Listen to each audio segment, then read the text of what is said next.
আমাকে বলতে পারেন যে কেন ভোট চাওয়ার জন্য না? যদি ভোট চাওয়ার জন্য হতো তাহলে ইলেকশনের 1 মাস আগে পলিসিটা দিত অথবা 10 দিন আগে। আমরা এই পলিসি নিয়ে কাজ করেছি প্রায় বছর খানেক ধরে এবং অনেক এরকম প্রেজেন্টেশন দিতে হয়েছে আমাদের চেয়ারম্যানের সামনে, খুঁটিনাটি প্রশ্নের উত্তর দিয়েছে।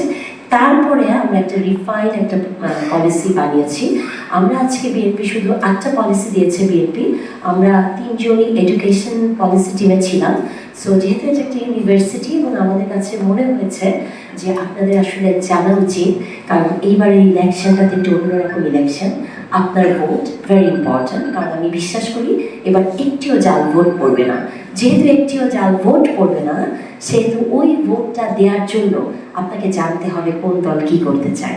আমি যদি এখন সরাসরি একটু প্রেজেন্টেশনে চলে যাই, তাহলে আমার পরে প্রফেসর রিদওয়ানুল হক এবং তারপর ডক্টর মুনিয়া আমিন প্রেজেন্টেশনটাকে শেষ করবে। উইদিন 10 মিনিটসের মধ্যে আমরা এটা শেষ করবো। তারপর ফ্লোর ইজ অথবা 1 থেকে 10 পর্যন্ত গিয়েছেন, এনাদের এডুকেশনাল সিস্টেম যেটা ফলো করেছিলেন সেটার সমস্যা আমরা দেখেছি।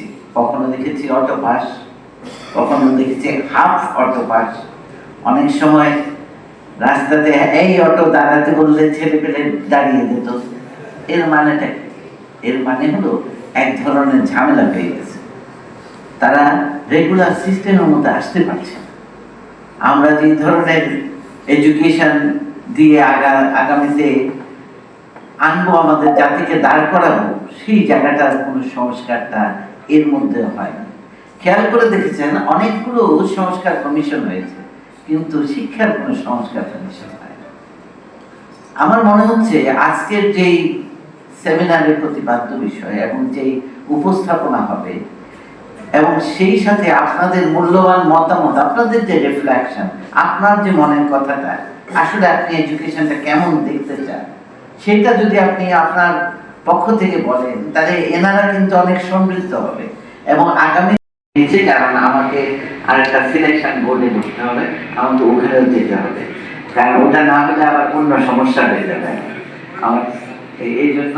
এবং আমি এখানে আমাদের যারা শিক্ষকরা আসছেন, শিক্ষক মন্ডলী, এনারা খুবই প্রথিতযশার শিক্ষক।